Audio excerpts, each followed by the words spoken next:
Onde mais caiu fogo do céu? Antes disso, Sodoma e Gomorra. Versículo 23, Gênesis 19. Nasceu o sol sobre a terra quando Ló entrou em Zoar. Então Yahvé fez chover enxofre e fogo de Yahvé desde os céus sobre Sodoma e Gomorra, e derrubou aquelas cidades, toda aquela campina e todos os moradores daquelas cidades, e o que nascia da terra. E a mulher de Ló, apresento-vos, lá em Israel, este pilar de sal é conhecido como a mulher de Ló. Quando nós formos, aqui não é de sal, né? Eu acho que não é de sal. Quando nós, vai saber o que é, o que não é. Quando nós formos, a gente coloca lá uma plaquinha, eu sou a mulher de Ló. Tira uma foto com ela. E a mulher de Ló olhou para trás e ficou convertida numa estátua de sal. Se caiu fogo do céu e consumiu uma cidade, eu preciso alegorizar a mulher de Ló? Deus pode fazer um homem do barro. Ele pode transformar uma pessoa em sal. Sim, gente, sim. Deus é criador. Ele pode fazer coisas que para nós são impossíveis. Para ele não há impossíveis. Ele é o Deus do sobrenatural. Abraão levantou-se naquela mesma manhã, de madrugada, e foi para aquele lugar onde estivera diante da face de Yahvé. E olhou para Sodoma e Gomorra e para toda aquela terra da campina e viu que eis que a fumaça subia da terra. Parecia uma fornalha. E aconteceu que, destruindo Deus as cidades da campina, Deus se lembrou de Abraão e tirou Ló do meio da destruição, derribando aquelas cidades em que Ló habitara. Deus destruiu uma cidade, salvou o justo. O justo tentou levar consigo mais alguém que foi desobediente e ficou para trás. Isso é um bom ensinamento para os últimos dias, mas é real e aconteceu do jeito que está escrito. E a arqueologia prova. Então, Deus é um Deus do sobrenatural. Coisas esquisitas vão acontecer se Deus estiver envolvido. A interpretação, então, é literal e física. E você alegoriza o que você quiser, Deus alegoriza o que Ele quiser para nos trazer direção ou exortação ou o que seja. Mas a priori é literal. Lá em 2 Reis 1, nós temos outra situação. Então lhe enviou o rei Acabe, um capitão de 50 com seus 50 soldados e subiram ao profeta Elias, pois esse estava assentado no cimo, no topo do monte. E disse para ele o capitão: ei, homem de Deus! Era Elias. O rei falou: desce. O rei falou: desce, vem aí. Mas Elias só respondeu para o capitão: se eu sou homem de Deus, que desça fogo do céu e te consuma a ti e os teus 50. Puxa vida, Elias, mas que exagero, cara. Não precisava de tanto. Mas a palavra do profeta veio. Se a palavra de Elias lá veio, as duas testemunhas vão poder fazer igual, certo? 11, tornou o rei a enviar outro capitão de 50 com os seus 50, e esse falou: ei, homem de Deus, o rei mandou você descer, vem rápido. Respondeu Elias e disse: se eu sou homem de Deus, que caia fogo de novo sobre você aí. Veio? Veio. Isso é literal? É alegórico? Foi espiritual somente? Veio um fogo da convicção do pecado? Ou os caras incendiaram? Os caras incendiaram. Caiu fogo literalmente do céu e matou fisicamente aquelas pessoas. Nem entra no mérito se é justo, se não é, meu filho, porque se você está questionando a justiça de Deus, está lascado já começou ruim. Já começou mal, porque não é, Deus não está, como é que fala? Deus não está no tribunal, Deus não está no banco dos réus. Quem está no banco dos réus, com sentença de morte, somos nós, que não entendemos o que é a verdadeira justiça, por isso que a gente questiona a justiça de Deus, porque nós temos uma justiça própria e nós achamos que nós sabemos mais do que Deus. Enfim, eu tô congelada na minha tela aqui ainda. coisa mais triste. Vamos dar um reboot aqui.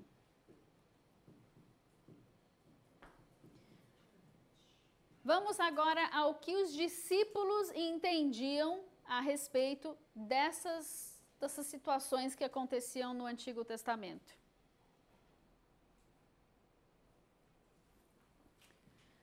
Estão lá Tiago e João perguntando a Jesus se ele não queria que chamassem fogo do céu para consumir o povo de Samaria, porque eles não quiseram recebê-los. Eles chegam lá na aldeia e eles falam, não, aqui não tem lugar para vocês judeus, não. E aí aconteceu, ao se completarem os dias em que devia ele ser assunto, antes de Jesus ascender aos céus, manifestou no semblante a intrépida resolução de ir para Jerusalém. E enviou mensageiros que o antecedessem. Indo eles, entraram numa aldeia de samaritanos para lhe preparar uma pousada. Não o receberam. Ele realmente parecia que ia subir para Jerusalém, parecia um judeu, não ia dar muito certo, então era a época da Páscoa, eles já são meio, tem uma oposição ali entre samaritanos e judeus, então, vendo isso, como assim eles não querem te receber, Jesus? Lembra, Jesus não tinha morrido ainda, não tinha ressuscitado ainda, mas ele passou 3 anos e meio reformando a mentalidade dos caras. Mas ele não disse que a segunda vinda não ia acontecer. Ele só falou que tinha algo que ia ser um pouco diferente, que eles não estavam esperando, que ia ser a sua morte. Aí eles falam assim, Senhor, se queres que mandemos descer fogo do céu para os consumir, e aí vai. Eles estão pensando em quê? Em consumir os caras com fogo do arrependimento, em consumir os caras com um fogo alegórico, figurativo. Não, eles estão pensando lá em Elias, estão pensando em Sodoma e Gomorra, estão pensando lá nos dias do Êxodo, saindo do Egito, eles estão pensando, se o Senhor já andou sobre as águas, já multiplicou o pão, já para tudo, o Senhor pode fazer descer fogo do céu. Porque todas as parábolas falavam do fogo, do inferno, do lago de fogo. Eles estão lá, agora vai, porque a gente está subindo para Jerusalém, agora a gente vai tomar o reino, aleluia, pela força. O que eles estão pensando? Estão pensando nisso. A interpretação deles, quanto aos textos do Antigo Testamento, é literal e é física, claramente. E Jesus não os corrige, ele só fala, meu Deus do céu. Vocês não são desse espírito, meus queridos, vocês não estão entendendo ainda.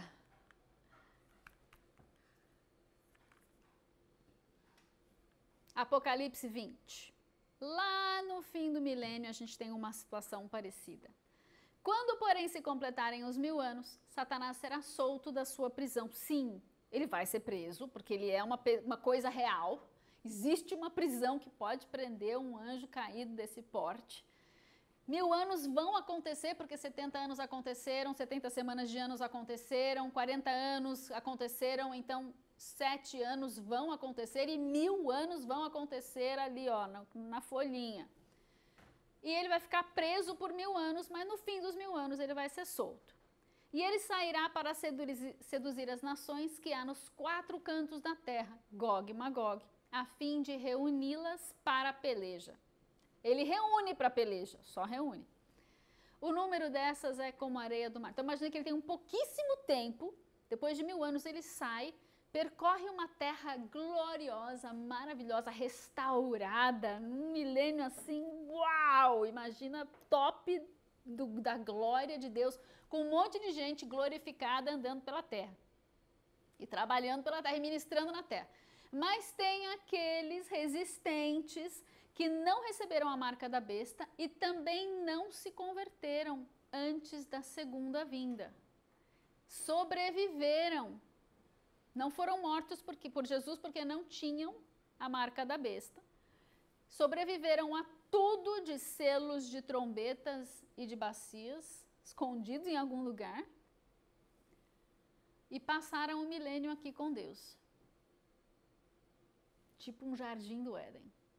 Mas como todo bom ser humano caído, que tem ainda uma alma corruptível, ele quer ser independente e ele vai achar que Jesus é um ditador cruel. O perfeito amor e a perfeita justiça são um ditador, ele é um ditador cruelíssimo e cansamos. Agora, finalmente abriu-se a prisão. Eles não entenderam. Puxa, então se teve uma prisão, então tudo que está escrito realmente vai acontecer. O Tico e o Teco não chegou aí.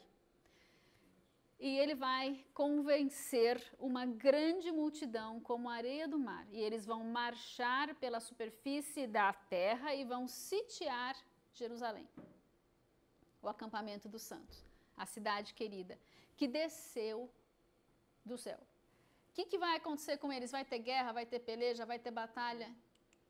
Gente, avisa todo mundo. Vocês têm 1000 anos para avisar todo ser humano que não está glorificado ainda, que não vai adiantar batalhar contra Deus. Não vai ter batalha. Desceu, porém, fogo do céu e os consumiu. O diabo, o sedutor deles, foi lançado para dentro do lago de fogo e enxofre, onde já se encontram não só a besta, que é o anticristo, a que subiu do mar, como também o falso profeta, aquele que subiu da terra, e serão atormentados de dia e de noite, pelos séculos dos séculos. Aonde que é? Oséias, Sofonias, que fala que haverá um lugar, um portal de abertura para o lago de fogo sobre a terra em Edom, e ele vai ficar aberto durante o milênio. E a gente vai poder passar ali, ouvir, sei lá. Acho que Deus faz essas coisas por compaixão, para que essas vidas que vão se rebelar possam ter esse tour escolar todos os anos e entenderem que não vai adiantar querer batalhar contra o Criador. Ele te deu uma chance de ser criação, de ser criatura, de viver. Agradeça, pare de brigar contra Ele. Tu não está ganhando nada. E a interpretação aqui é o quê? É o milênio, é alegórica. Agora é alegórica porque chegou no milênio, tá? Não vem me enrolar, não. Tudo no milênio é alegórico. Protocolo. Se lá com Elias foi literal, se lá em Sodoma e Gomorra foi literal, se com as 2 testemunhas vai ser literal, aqui também é literal e físico. Vocês querem que não acabe nunca essa existência de pecado? Eu sei, eu entendo, mas vai acabar. Graças a Deus vai acabar. Voltamos para o Apocalipse 13. Só Deus entende por quê. Nem eu sei por quê. Ah, é verdade. Porque a gente fez a pergunta. O falso profeta vai fazer mesmo cair fogo do céu? Ele não é Deus. Mas o poder sobrenatural está sobre ele porque tem um anjo junto com ele. E isso é possível. Se você não sabe que é possível, eu não vou nem sugerir para você fazer isso, porque vai que você faz e se lasca todo. Você podia ir lá num terreiro de macumba ver como funciona. Funciona. Não vai porque vai voltar todo cheio de coisa pendurada, não compensa. Mas o mundo sobrenatural, o mundo espiritual, ele é real, existe. O sobrenatural existe. O impossível, que não é racional e não é físico e terreno, existe. Nós precisamos conseguir entender isso, porque isso vai nos ajudar a fazer a interpretação desses textos sobrenaturais. É literal, e é física, e é sobrenatural. Não vai ser foguinho de drone invisível. Não vai ser harp. Vai ser algo sobrenatural. Apesar do harp já estar fazendo um monte de causando muitos problemas e coisas, né? Sabemos que as nações têm esses poderes e têm essas tecnologias hoje, mas o anticristo não vai usar a tecnologia. Sabe onde mais ele não vai usar essa tecnologia? Na marca da besta. Ele não vai precisar de tecnologia. Ele pode acrescentar uma tecnologia, mas a marca da besta, ela é espiritual, sobrenatural e física ao mesmo tempo. Como é que eu sei disso? Porque lá na 5ª trombeta, quando forem liberados os seres do abismo, eles somente vão tocar nos que não têm a marca de Deus, que é uma marca espiritual. A marca da besta é algo espiritual e sobrenatural. Os demônios vão saber e ele vai dar um jeito de fazer aquilo ser visto e visível para o sistema econômico que vai ter na época que nós não sabemos o que vai ser. Pense com a cabeça. Você tem 7 selos sendo abertos com uma destruição de 1/4 do planeta. Pense na situação que vai ter na Terra quando a marca da besta for estabelecida no meio da semana tribulacional, na abominação desoladora. Já vai ter mudado muita coisa do que nós conhecemos hoje. Nós não sabemos como vão estar as coisas. Então, pare de tirar do sobrenatural. Acrescente ao sobrenatural se você quiser, mas não delete. Porque isso é o que vai arrebanhar pessoas. Os milagres, sinais e maravilhas que a besta vai fazer. Vai convencer a muitos. Very good. Te amo também, Jesus, 17:17. Vamos a Apocalipse 10, que é bem mais bonito, legal. Chega de falar de bestas quadradas, chifrudas e etc. Vamos lá? Abra sua Bíblia em Apocalipse 10.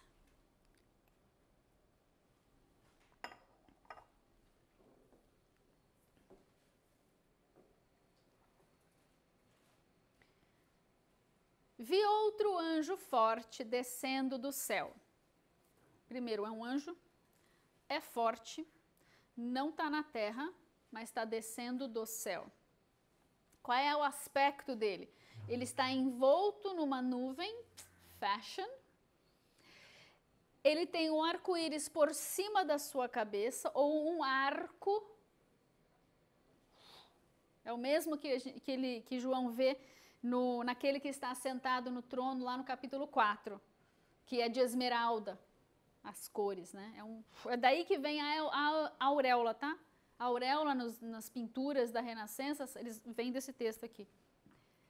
O seu rosto era parecido com o sol, tinha um brilho, não dava para olhar para ele muito bem, mas João olhou, mas não morreu e não ficou cego. E as suas pernas eram parecidas com colunas de fogo. Ele tinha na mão um livrinho aberto. Me dá um livrinho. Ele tinha na mão um livrinho que estava aberto. Um rolo, um livro que já está aberto. E ele coloca o pé direito sobre o mar. Espera aí, que o direito está aqui. Coloca o pé direito sobre o mar e o pé esquerdo sobre a terra. Isso é a visão que João está vendo. Um imenso anjo com um livrinho aberto na mão, posicionado assim, com um pé na terra e um pé no mar. Versículo 3. E clamou com grande voz, como quando ruge um leão. Seu editor colocou mas é um. É parecido com o leão. Tendo clamado, os 7 trovões fizeram soar as suas vozes na visão. E quando os 7 trovões, nas dimensões do Espírito, fizeram soar as suas vozes, eu ia escrever. Está nas dimensões do Espírito, mas João está aqui e o anjo desceu do céu para a terra. Você está vendo uma fusão de dimensões aqui, certo? Sim, professora. Estamos vendo uma fusão de dimensões aqui. E a voz disse assim: sela o que os 7 trovões falaram, não escreve não, João. Eu logo sempre protesto, devia ter escrito, puxa vida, Deus, por que não? Queria saber o que eles disseram. Então o anjo que eu vi, versículo 5, em pé sobre o mar e sobre a terra, levantou a sua mão direita ao céu e disse o quê? E jurou por aquele que vive pelos séculos dos séculos, o mesmo que criou o céu, a terra, o mar e tudo que neles existe. Ele jurou por Deus, o Criador, o Pai. Já não haverá demora. Por que não haverá demora? Mas nos dias da voz do 7º anjo, quando ele tocar a sua trombeta, se cumprirá o mistério de Deus, como anunciou aos profetas seus servos.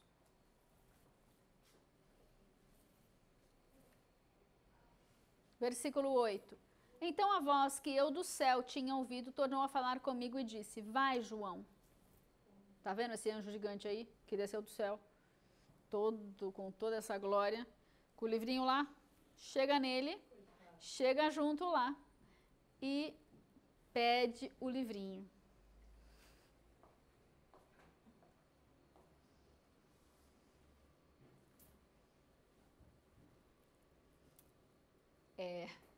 esse livrinho que está na mão dele, ele vai me esmagar, né? Não, não, João, fica em paz, porque aqui no sobrenatural das dimensões, quando ele chegar na sua mão, vai dar para você enfiar na boca o trem. Isso é o rolo enfiado na boca dele, tipo assim. E com um saborzinho interessante, no mínimo, fui, pois, ao anjo, dizendo-lhe que me desse o livrinho. Ele então me falou, toma-o e devora-o. Certamente vai amargar no estômago. Mas quando você começar a comer, vai ser uma doçura. Tomei o livrinho da mão do anjo e o devorei. E na minha boca, realmente, ele falou que ia ser e foi, né? Doce como mel. Mas depois me deu uma dor de barriga terrível. Muito bem. Primeira dúvida que surge nesse texto é a identidade do anjo. Quem é esse anjo? Quem já ouviu falar que esse anjo não é um anjo, é Jesus? Todo mundo? Ninguém. Ninguém? Ninguém? Dou-lhe uma, dou-lhe duas, internauticos? Ninguém. Ninguém ouviu falar? Quem que é esse anjo? Me dá sua opinião, você que está aí no chat. Dou-lhe uma. Eu não sei sair do celular e escrever no chat. Entendo esse dilema. Votos. É Jesus? Quem diz que é Jesus? Não tenha vergonha de ser feliz.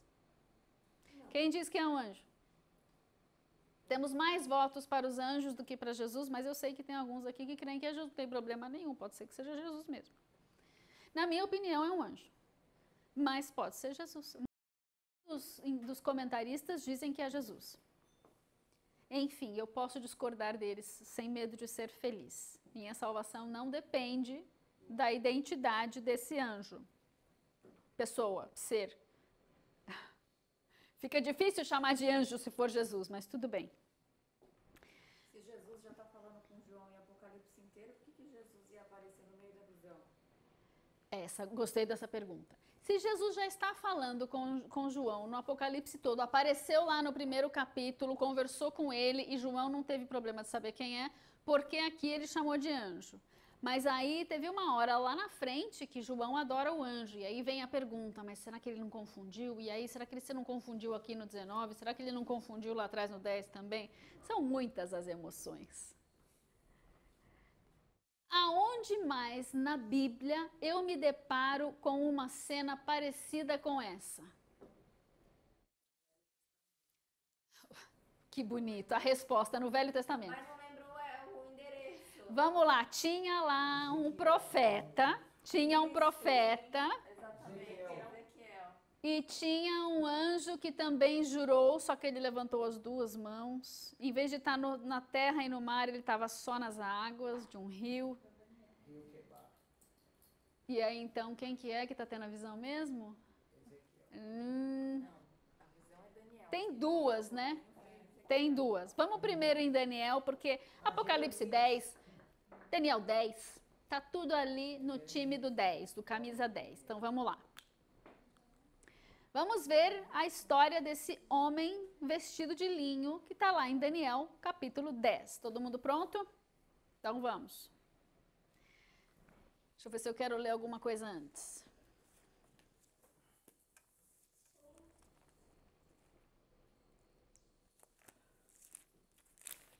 Por que ela não fez o slide logo com tudo? Vem fazer os slides. Vem, vem, cabra. Vem ver que trabalhão que dá. Para de reclamar.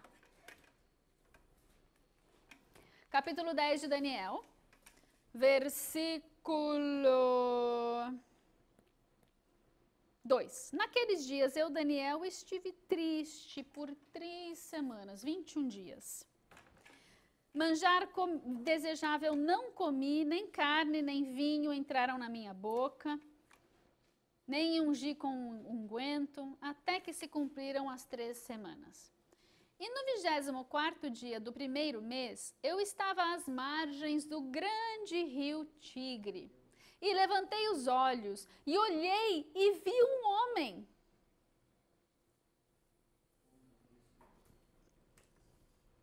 E levantei os olhos, e eis que vi um homem vestido de linho, cujos ombros estavam cingidos de ouro puro de Ufaz. E o seu corpo era como o berilo, e o seu rosto como um relâmpago, e os seus olhos como tochas de fogo, e os seus braços e os seus pés brilhavam como bronze polido, e a voz das suas palavras era como o som de uma multidão.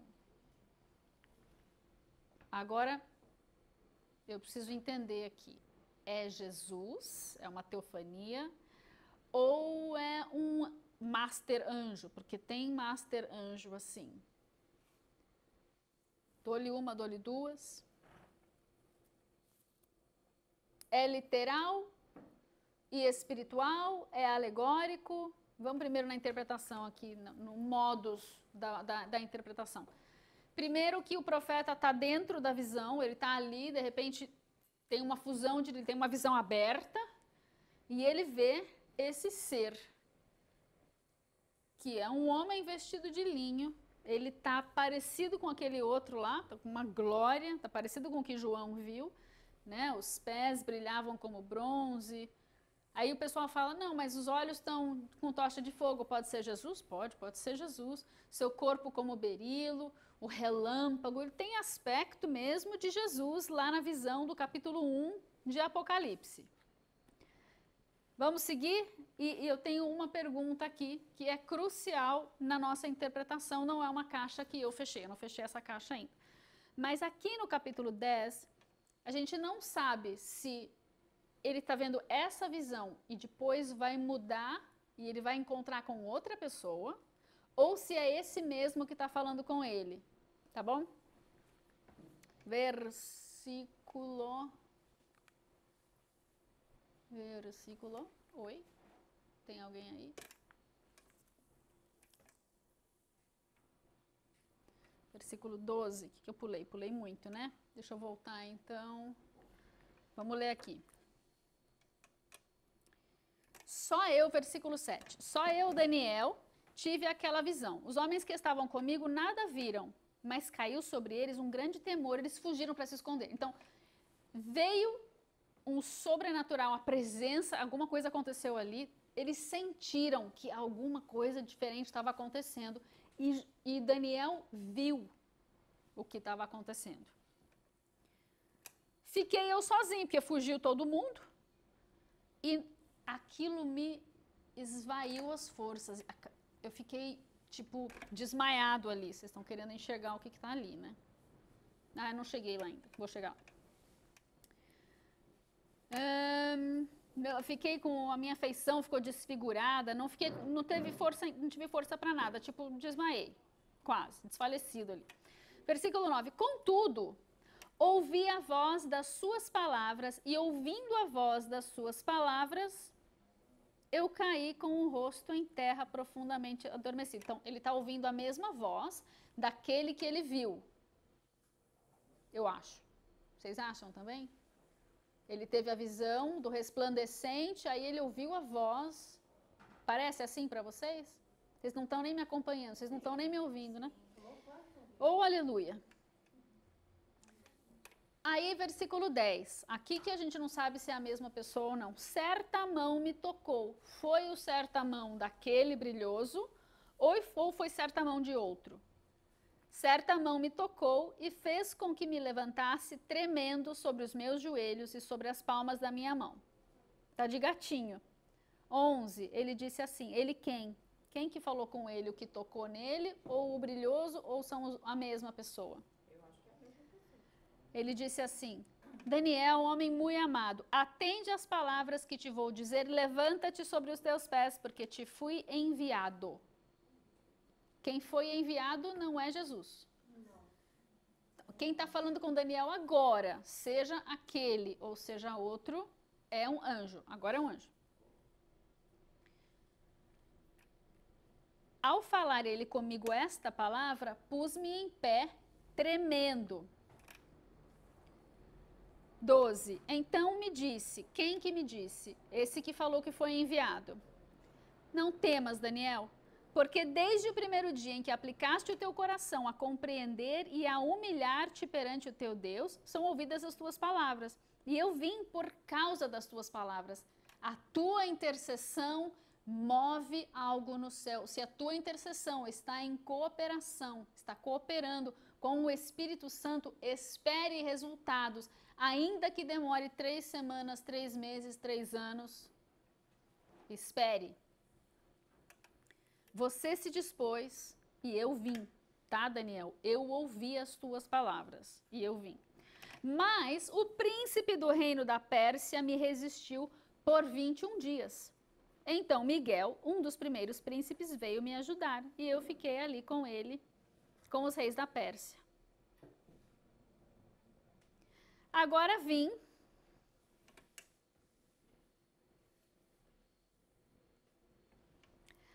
vim para fazer-te entender o que há de acontecer ao teu povo nos derradeiros dias, porque a visão ainda é para muitos dias. E falando ele comigo essas palavras, abaixei o rosto para a terra e me calei. Então, uma como semelhança dos filhos dos homens me tocou os lábios. Uma como semelhança dos filhos dos homens me tocou os lábios.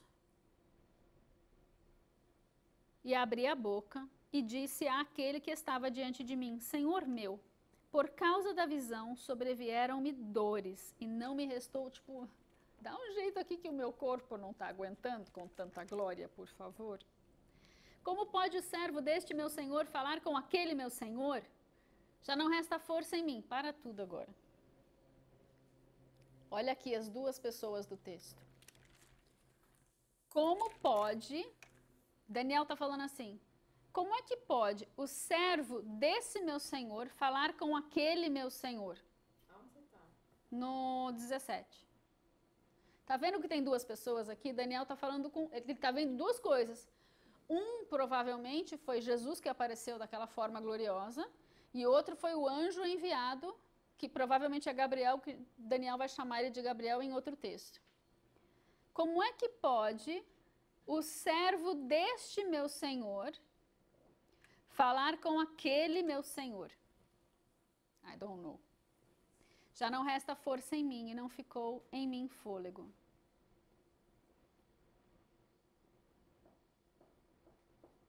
Então, semelhante a um homem, me tocou outra vez e me fortaleceu. É difícil de entender quem é quem nesse texto, né? Não é uma coisa simples, e não espero que ninguém resolva essa charada. O que eu quero que você entenda é que dentro dessa visão nós temos o literal, nós temos o alegórico, e nós temos o espiritual, e nós temos todas as dimensões se manifestando. E não é tipo, é um anjo que representa uma autoridade. Não, é um anjo de Deus, ou é Jesus. Não tem necessidade de ter uma alegoria para um anjo, porque ele é real, ele existe. Nas dimensões do espírito, ele é literal e real. E muitas pessoas vão falar, não, porque é tudo tão alegórico que essa visão, na verdade, não foi uma visão de um anjo, foi uma maneira de trazer uma mensagem. E aí já não existe mais anjo, não existe mais mundo espiritual, não existe mais nada. Também não existe mensagem, volta para casa. Fazer o quê? Tudo bem? Tudo. Vamos continuar só porque é muito bonito aqui, só para até terminar o capítulo. 19. Disse ele quem? Não temas, homem muito amado, paz seja contigo. Sabe que falaram assim com Maria, né? Falavam assim no Novo Testamento quando eles tinham uma visão de um anjo. Com José foi assim, com Maria foi assim. Calma, respira, tá tudo bem, não temas. Ser forte e tem bom ânimo. Falando ele comigo, fiquei fortalecido e disse, fala, meu Senhor, porque me fortaleceste. E ele disse, sabes por que eu vim a ti? Eu tornarei a pelejar contra o príncipe dos persas. Esse que está falando é anjo. Porque Jesus não precisa pelejar com príncipe nenhum. Jesus abre a boca, morreu, já era, virou vapor. Então, aqui é um anjo como aquele que é o anjo que já pelejou contra o príncipe da Pérsia, vai agora pelejar contra o príncipe da Grécia. Virá o príncipe, saindo eu, virá o príncipe da Grécia, ou de Yavã, que é o nome certo aqui mesmo. Mas eu te declarei o que está escrito na escritura da verdade. Ninguém há que se esforce comigo contra eles, a não ser Miguel, o vosso príncipe. Então você vê anjos que têm aspectos gloriosos e que às vezes a gente não sabe quem é quem. Se é Miguel, se é Gabriel, ou se é Gabriel e Jesus. Mas precisamos deixar essas caixas interpretativas abertas. Tudo isso para falar, eu vi lá no Apocalipse 10, 1, mas eu já tinha visto aqui um parecido. Será que tem mais algum que possa me dizer? Eu não preciso fechar minha caixa. Lá no Apocalipse eu creio que é um anjo. Não vejo necessidade nenhuma de ser Jesus ali. E também em Apocalipse 14, não vejo necessidade do anjo da colheita ser Jesus, sendo que é um anjo, né? Mas se for Jesus, aleluia. Eu gostaria de saber se é porque eu já começava a adorar ele já. Mas tem mais, não tem? Vamos lá em Daniel 12, que Daniel 12 tem mais um homem desses aí, glorioso, maravilhoso, que também está vestido de linho. Vamos lá. Versículo. A gente vai começar no 4. Deixa eu começar do 1 aqui, para estabelecer só o contexto. Estamos no capítulo 11, vimos a guerra do rei do norte contra o rei do sul, lemos aquele texto do anticristo com seus braços, né? Ele entra no templo, se autodeclara Deus, acontece a abominação desoladora. Capítulo 12 começa assim: nesse tempo, dentro do tempo da tribulação e da grande tribulação, se levantará Miguel, o grande príncipe que protege os filhos do povo de Daniel, os judeus, Israel, Jerusalém. E haverá um tempo de angústia qual nunca houve. Daqui sai o termo angústia de Jacó. Daqui e de outros textos. Haverá um tempo de angústia qual nunca houve, desde que houve nação até aquele tempo. Ou seja, é um tempo que nunca aconteceu. Isso aqui é um tempo ímpar, que nunca aconteceu, não aconteceu ainda na história da humanidade. Mas nesse tempo, livrar-se-á teu povo, todo aquele que se achar inscrito no livro. Então virá um tempo de grande tribulação em Israel, que terá seus efeitos, se serão sentidos em toda a terra, vide que 1/3 da terra vai passar por trombetas e tudo mais. E trombetas não é tribulação, tá? Deixa eu só fazer uma diferenciação. Alguém fecha a porta, por favor, porque com esse cheirinho da limpeza, não sei se eu consigo respirar muito tempo mais. Ele é gostosinho só nos primeiros 3 segundos, depois, né? É forte. Onde eu tô mesmo? É. Vamos fazer uma distinção aqui entre tribulação e juízo. Tribulação é o que vamos sofrer na mão do anticristo. Juízo é o que vamos sofrer na mão de Deus. Deus pode usar, por meio do seu juízo, um exército inimigo, pode usar o anticristo. Mas na nomenclatura bíblica, quando você vira o tempo da angústia de Jacó, a tribulação, a grande tribulação, para os santos é a opressão do inimigo. Para os ímpios é o juízo de Deus. Então as trombetas são juízo de Deus sobre a terra. Mas o pior vai ser a tribulação dos ímpios ali na mão dos gafanhotos demoníacos. Porque eles não têm a marca de Deus. Pode. Então o Apocalipse, nessa visão, termina o período da graça ou não? Apocalipse, ele é a reta final da graça. O período da graça não significa que não tem tribulação. Vide o martírio que vem sofrendo desde a igreja primitiva até hoje, e o sofrimento e a violência e tudo mais. Ele é só a reta final, ele é como o período das dores de parto, da transição de uma era para outra. Ele é o período que leva à consumação da era.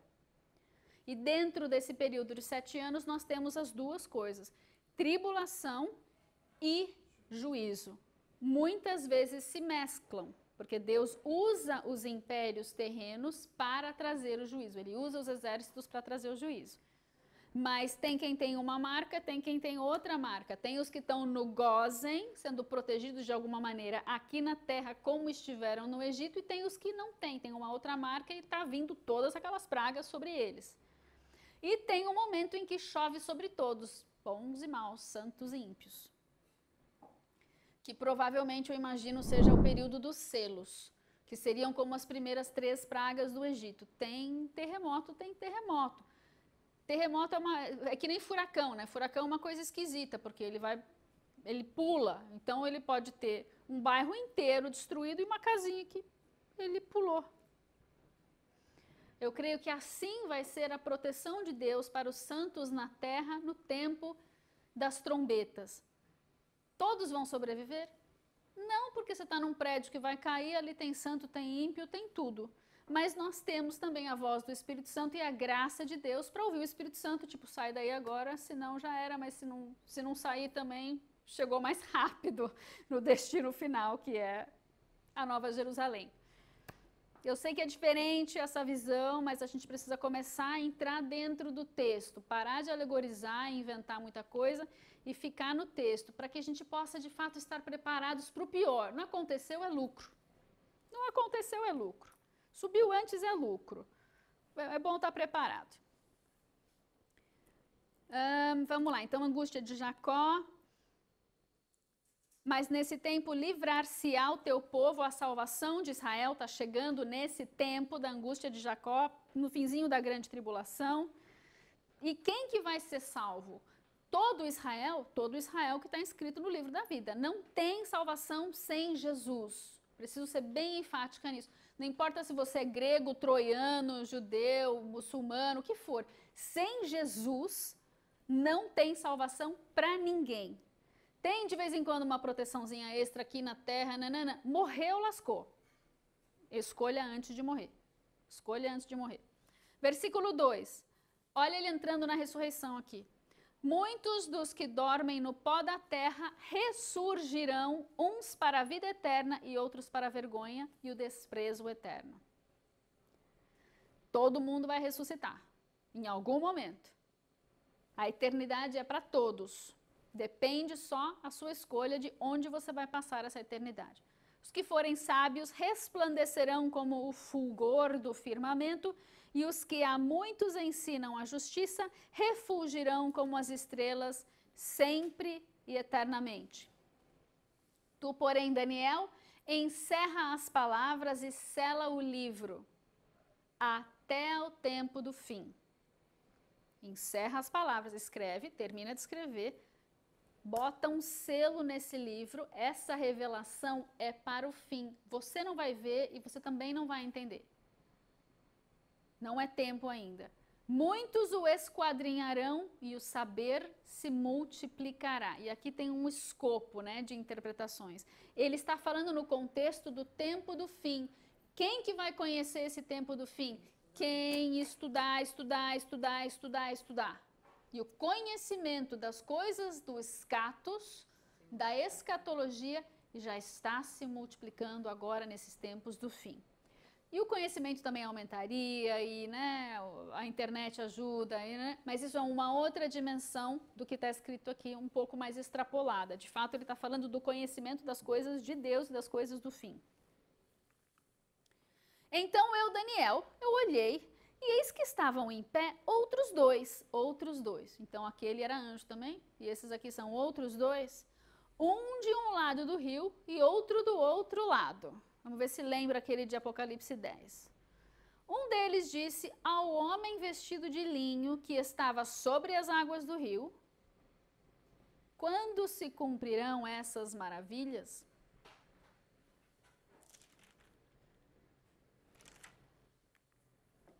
Ouvi o homem vestido de linho que estava sobre as águas do rio quando levantou a mão direita e a esquerda ao céu e jurou por quem? Por aquele que vive eternamente, que isso seria, tudo isso que você escreveu aqui, Daniel, capítulo 9, 10, 11, 12, tudo isso seria depois de um tempo, 2 tempos e metade de um tempo. Onde eu já vi isso antes? Apocalipse 12, a mulher foge para o deserto tempo, tempos e meio tempo. E também, aonde que mais que está o tempo, tempos e meio tempo? Aqui, está em Daniel. Tem outro lugar em Apocalipse também. Ele aparece 2 vezes. Capítulo 11, 42 meses. Capítulo 12, 1260 dias. Tempo, tempos e meio tempo. Será que só tem uma vez? Capítulo 13, 42 meses. 14, 15, 16, 17, 18. Não, acho que só tem aí mesmo. E quando se acabar a destruição do poder do povo santo, essas coisas todas se cumprirão. Aí já é outra incógnita, seja lá o que for isso. Foco aqui nos anjos, que a gente está tentando entender lá em Apocalipse 10, quem é aquele vestido da nuvem, o arco-íris e a glória e o livrinho na mão. Eu diria assim, gente, já pensou que está Jesus lá com o livrinho na mão?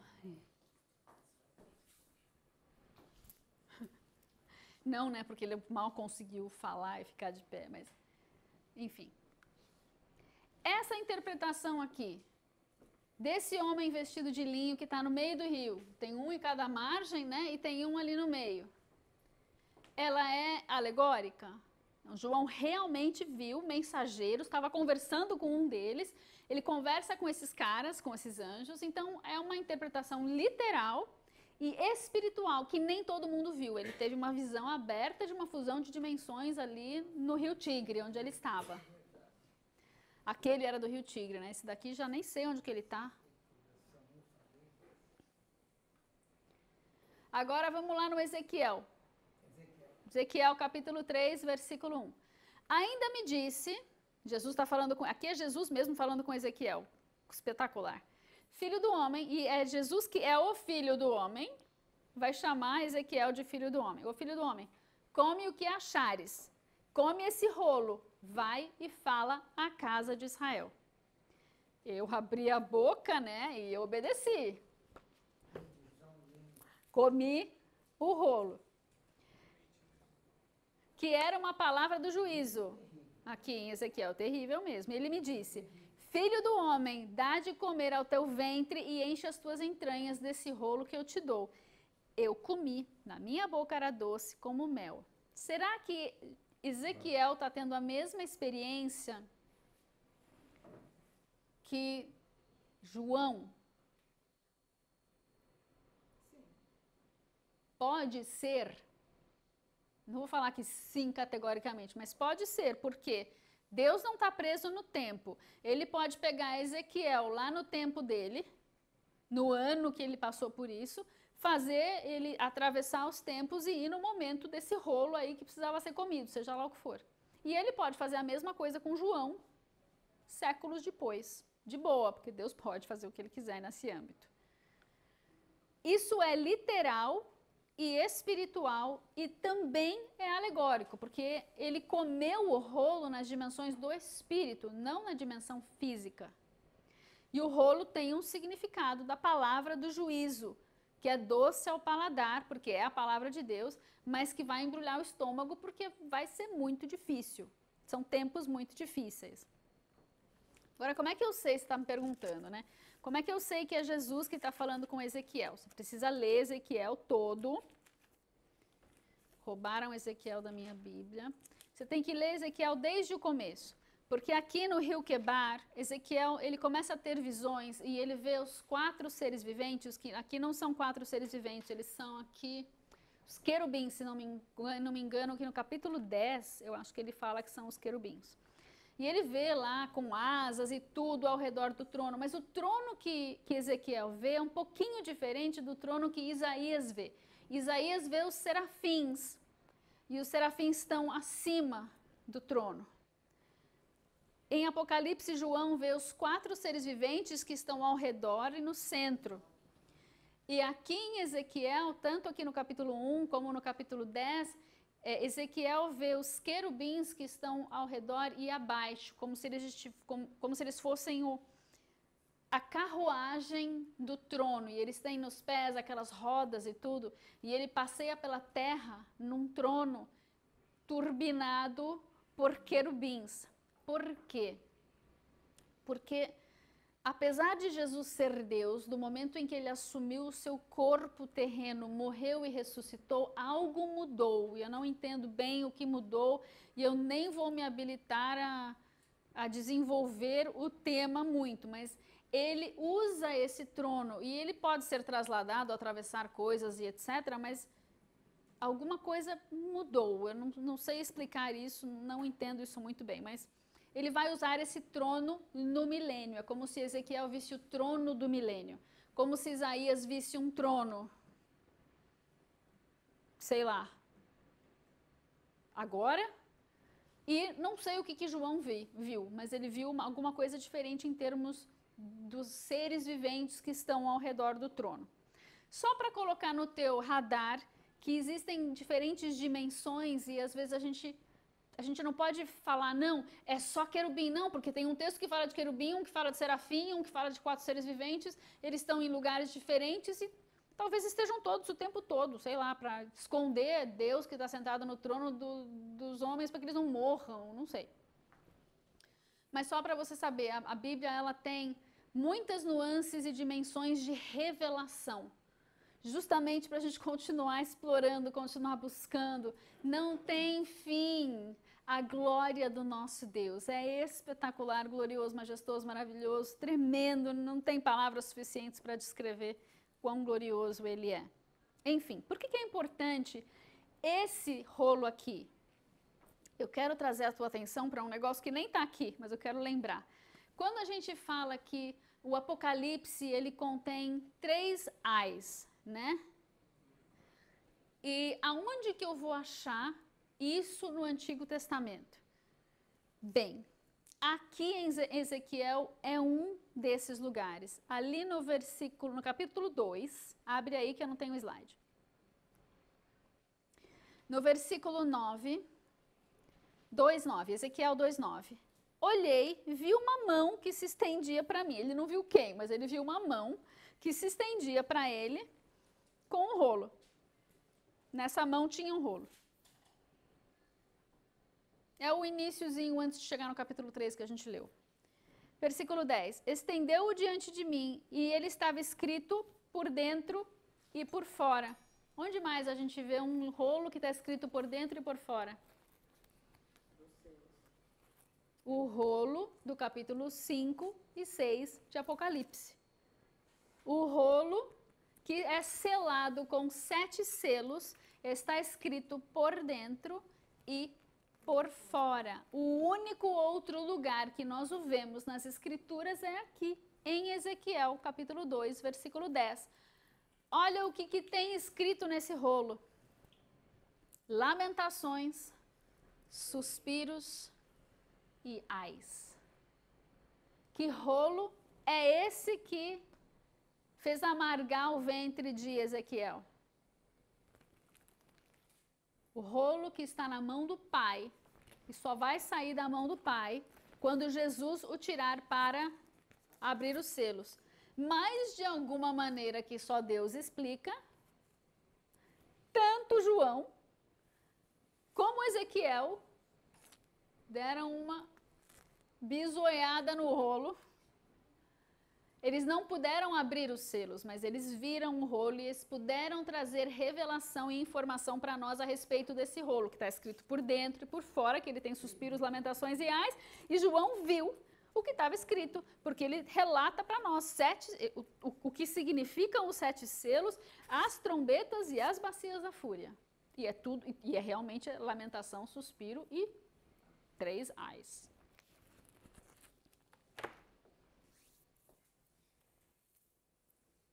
Voltamos para Apocalipse 10. Não sei se desvendamos o mistério. Ele viu o anjo forte descendo do céu, com a descrição de que ele estava envolto em uma nuvem, com um arco-íris por cima da cabeça, rosto como o sol, pernas parecidas com aquele que nós vimos lá no Rio Tigre, na visão de Daniel 10. Agora, em termos de interpretação, literalmente tinha um livro na mão do anjo.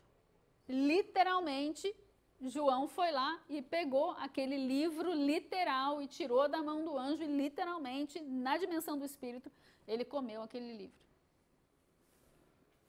Temos uma interpretação que ela é literal, ela é espiritual e existe uma alegoria? Sim, porque esse rolo significa alguma coisa e essa é a alegoria, não a visão toda, mas o que ela pode nos trazer de outros dados de revelação e das dimensões também, né?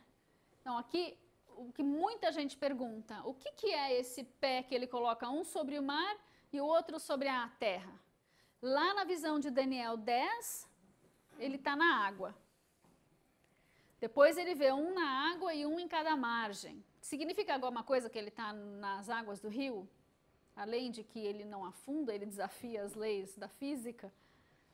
Não sei. Pode significar alguma coisa ele estar com um pé na água e um na terra? Pode. Pode significar que ele está com os... Depende da sua identificação do que é o mar e do que é a terra. Ele está com um pé no mar da humanidade e outro pé no mar da terra da humanidade. É um mar espiritual? Depende do que você acha que é o céu e a terra. Pode ser alegórico? Sim. Mas não esquece que, a priori, o ser é enorme e ele está ali, João está em Pátimos tendo essa visão. Pode ser que o anjo apareceu, desceu do céu ali e botou um pé na terra de Pátimos e ele era tão grande que ele teve que pôr o outro pé na água. Pode ser também. Não esquece não apague o literal ao buscar uma alegoria. Então o anjo que vinha em pé sobre o mar e sobre a terra levantou a mão direita para o céu, tal qual fez aquele outro de Daniel 10, que não sabemos se era anjo ou se era Jesus, mas Jesus pode jurar por Deus? Pode fazer o que ele quiser, Deus jura por Deus. Mas é interessante que aqui é um anjo e lá também pode ser um anjo sem problema algum. Também pode ser Jesus? Pode. Não feche essa caixa, não tem necessidade. O que é importante o mais importante aqui, que a gente fica perdido no é anjo, não é anjo, é Jesus, não é Jesus, o que é a terra, o que é o mar. O X da questão é essa mensagem do versículo 7. Essa é a revelação que ele trouxe. Nos dias da voz do sétimo anjo, quando tocar a sua trombeta, se cumprirá o mistério de Deus, como anunciou aos profetas, seus servos. Essa é a mensagem que a gente não pode perder de vista. Fui, pois, ao anjo, dizendo-lhe que me desse o livrinho, que é literal. Ele, o anjo, então me disse, toma e devora, é literal, na dimensão do espírito, mas é literal. Certamente ele será amargo, isso foi literal, no seu estômago, porque ele tem estômago físico e espiritual, mas na tua boca será doce como mel. Tudo literal, dentro da dimensão do espírito. E mistura, vai. Come o negócio espiritual que o anjo te deu. Tomei o livrinho da sua mão, é literal. Comi de fato, é literal. Meu estômago deu dor de barriga, é literal. Aconteceu mesmo, aqui no físico.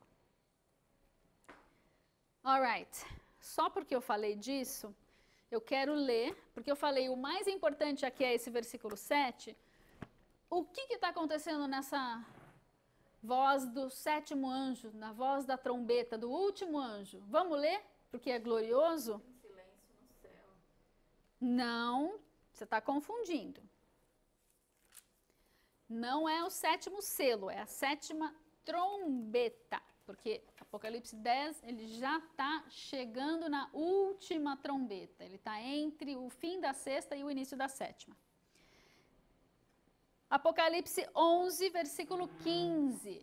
Essa é a voz da última trombeta que ele está mencionando aqui. O sétimo anjo tocou a sua trombeta e houve no céu grandes vozes que diziam: os reinos do mundo vieram a nascer de nosso Senhor e do seu Cristo, e ele começou a reinar para todo sempre. Para tudo. Na 7ª trombeta, ele anuncia que Jesus começa a reinar. Ao toque da 7ª trombeta. Nos dias da voz do 7º anjo, quando tocar a sua trombeta, se cumprirá o mistério de Deus, que já foi anunciado. Olha o mistério aqui se cumprindo. Jesus começou a reinar. A adoração no céu vai mudar, os 24 anciãos que estão assentados em seus tronos diante de Deus, agora vão se prostrar e vão adorar. E eles vão dizer assim: graças te damos, Senhor Deus Todo-Poderoso, que és e que eras e não tem que há de vir, porque acabou de chegar. Graças te damos, Senhor, que és e que eras, porque tomaste o teu grande poder e começaste a reinar. Agora, ao toque da 7ª trombeta, se cumprindo esse mistério da vinda de Cristo. E daqui para frente iraram-se as nações, então veio a tua ira, e o tempo de serem julgados os mortos, e o tempo de dares recompensa aos profetas, teus servos, e aos santos, e aos que temem o teu nome, pequenos, grandes, tempo de destruíres os que destroem a terra. O que vem depois de trombetas? Bacias da fúria, sobre tudo que tem a ver com o império do anticristo. Aqui. Destruir os que destroem a terra. 19, abriu-se no céu o templo, o tabernáculo de Deus, e a arca da sua aliança foi vista no seu santuário, e houve relâmpagos, vozes, trovões, terremoto e grande chuva de pedras. Esse é o mistério de Deus que se cumpriria ao toque da 7ª trombeta. Espetacular. E agora, para coroar o nosso seminário, um dos meus assuntos favoritos, que tem a ver com o problema da interpretação. Farei uma enquete. Faz uma enquete aí no YouTube. Não tem ninguém falando nada aqui. Vocês estão dormindo. Ei, acorda. Pá! Cara, até caiu da cadeira agora. Acordei o cachorro, pelo menos. A Terra vai deixar de existir?